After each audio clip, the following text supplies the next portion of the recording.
திமுக தலைவர் ஸ்டாலின் அவர்கள் இந்த தோல்விக்கான காரணங்களை ஆராய ஒரு கமிட்டியை அமைத்து 234 தொகுதிகளையும் ஆராய சொல்லி அனுப்பியிருக்கிறார்.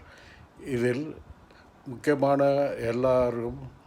எல்லா மக்களும் தேர்தல் தோல்விக்கான காரணங்களை சொல்லலாம் என்று சொல்லியிருக்கிறார். அதன்படி நானும் இந்த இதில் பங்கு கொள்ளலாம் என்று எனது கருத்தை சொல்லுகிறேன். இதன் வாயிலாக அதாவது எஸ்ஐஆர் நடத்தி அதில் 1 கோடிக்கு மேல் 1 கோடி கிட்டத்தட்ட 1 கோடி அளவிற்கு வாக்காளர்கள் நீக்கப்பட்டனர். அவர்களில் இறந்தவர்களை தவிர மீதி உள்ளவர்கள் எவ்வளவு, அவர்கள் என்ன செய்கிறார்கள், அவர்களுக்கு வாக்கு எப்படி நீக்கப்பட்டது என்பதையெல்லாம் அறிந்து அவர்களை மீண்டும் வாக்காளர் பட்டியலில் சேர்க்க வேண்டும்.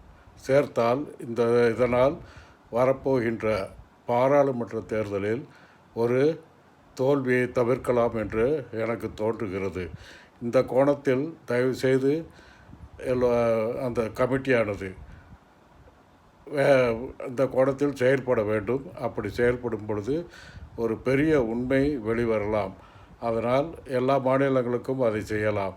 அப்பொழுது இந்த தேர்தல் ஆணையத்தினுடைய தில்லுமுள்ளு ஓரளவுக்கு கட்டுப்படுத்தப்படும் என்று கேட்டுக்கொண்டு தயவு செய்து இதை கடைப்பிடிக்க வேண்டுகிறேன்.